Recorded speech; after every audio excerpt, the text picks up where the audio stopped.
1465-66 жылдары сыртқы жауларға қарсы қанды шайқастардың бірінде Керей ханның қайтыс болуына байланысты бос қалған қазақ ұлысының тағына Жәнібек отырды. Жәнібек хан Дешті Қыпшақты бағындыру жолындағы күресті жалғастырды. Оның кезінде Түркістан уәлаятына жорықтар жасалып, ұлыстың жері кеңейді. Жәнібектің билігі 6-7 жылға созылды. Оның тұсында хандық тарихында үлкен маңызға ие бірнеше оқиға болды. Біріншіден, Әбілқайыр ханның 1469 жылғы қазақ хандығына жасалған жорығы сәтсіз аяқталып, Әбілқайыр хан қайтыс болды. Бұл оқиға Әбілқайыр мемлекетінің күйреу кезеңінің басталуына алып келді. Екіншіден, Дешті Қыпшақта Шайбанилік әулеттің билігі жойылды. Әрине, Шайбанилер әулетінің билігі өздігінен жойылмады, оны жойды.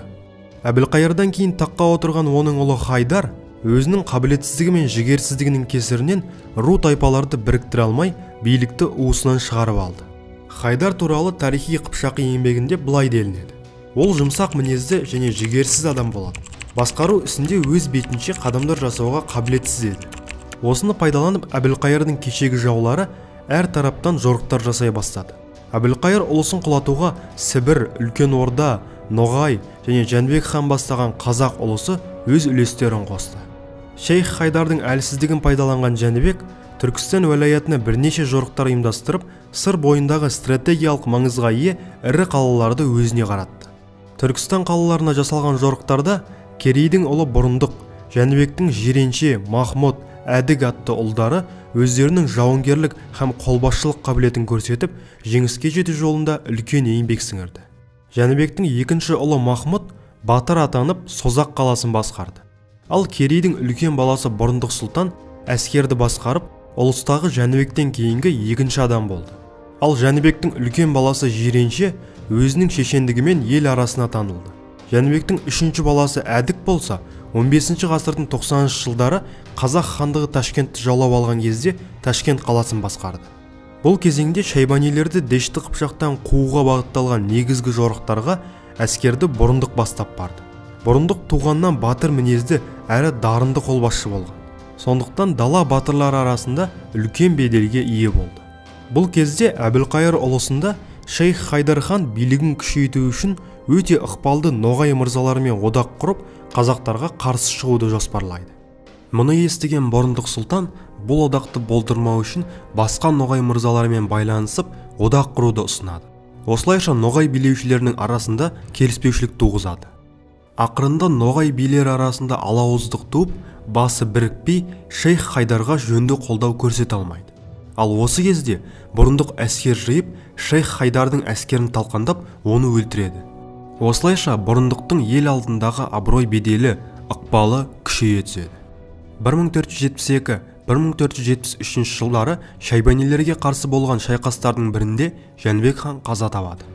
Содан 1474-75 жылдары ел алдындағы абыройы мен батырлар арасындағы ықпалының арқасында қазақ хандығының тағына Бұрындық хан отырады. Бұрындық өте батыл және ержүрек жауынгер болған. Ол басқа батырлар сияқты ат үстінде емес, түйе үстінде отырып шайқасқан. Әкесі Керей ханның тұсында қазақ жасақтарының таңдаулы бөлімдерін басқарып, ханның арнайы тапсырмаларын орындаған. Бұрындық билікке келгеннен кейін хандықтың жерін кеңейту жолындағы күресті жалғастырды. Бірнеше жылдардан кейін Бұрындық хан Әбілқайырдың немересі Мұхаммед Шайбанимен соғысады. Дешті Қыпшақ билігіне таласты бастаған Мұхаммед Шайбани кейбір Ноғай һәм Маңғыт билері тарапынан үлкен қолдау табады.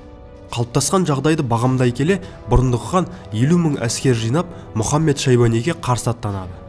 Бұрындықтың әскері Ноғайлар мен Мұхаммед Шайбанидің бірлескен әскерімен кездеседі.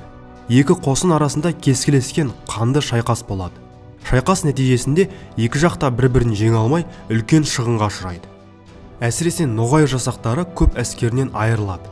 Бұдан кейін Ноғай мырзалары Мұхаммед Шайбаниді қолдаудан түбегейлі бас тартып, ұзақ жылдарға созылған үлкен дағдарысқа ұшырайды. Ал Мұхаммед Шайбани болса, Түркістан аймағындағы Мәуереннахрға қарайтын қалалардың біріне барып бекінеді. Осы жылдары өзара феодалдық соғыстарды бастан өткізіп жатқан Мәуереннахрдағы темір әулеті билеушілерінде Түркістан қалаларын қорғайтындай күш жоқ еді.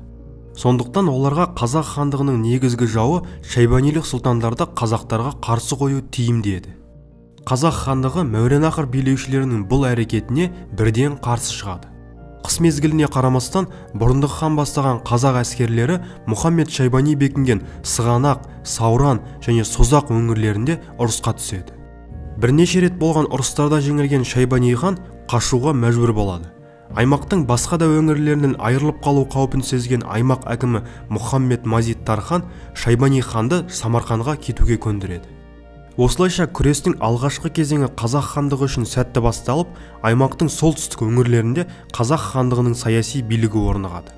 Сыр бойы қалаларын қайтару үшін болған шайқастарда Жәнібек ханның ұлы Қасым ерекше көзге түсе бастайды. Ол өзінің ұйымдастырушылық һәм қолбасшылық қабілетінің арқасында қазақ әскерінің жеңісіне үлкен үлес қосады. 15 ғасырдың 80 жылдарында Мұхаммед Шайбани хан Мәуереннахр сұлтаны Ахмет мырзаға арқа сүйеп аймаққа қайта енеді және солтүстік өңірдегі қалаларды бірінен соң бірін бағындыра бастайды. Бұрындық хан мен Жәнібек хан ұлдарының біріккен әскері Мұхаммед Шайбани әскерін талқандайды. Нәтижесінде Әбілқайыр ханның немересі аймақтан кетуге мәжбүр болады. Ал қазақ хандығы болса, аймақтың солтүстік жерін қорғап қана қоймай, орталық және оңтүстік өңірлерінде өз ықпалын күшейте бастайды. Бұл уақытта Қасым сұлтан мен Жәнібек хан ұлдарының саяси билігі, әскері артады. Олардың ұлыстарының аумағы кеңейіп, қалалар мен елді мекендер, жақсы жайылымдар солардың иелігіне көшеді. 15 ғасырдың 90 жылдарында Сыр өңірінде Жәнібек хан ұлдарының, әсіресе Қасым сұлтанның ықпалының өсуіне байланысты Бұрындық хан мен Жәнібек ұлдары арасында қарама-қайшылықтар туа бастайды. Сыр бойы қалалары үлкен экономикалық маңызға ие болғандықтан, бұл аймақты басқарған Қасым сұлтан мен Жәнібек ұлдарының экономикалық, әскери, жалпы саяси ықпалы жоғары болды. Және де Бұрындық ханның жүргізген саясаты ру тайпалар арасында наразылық көңіл-күйді сездіре бастайды.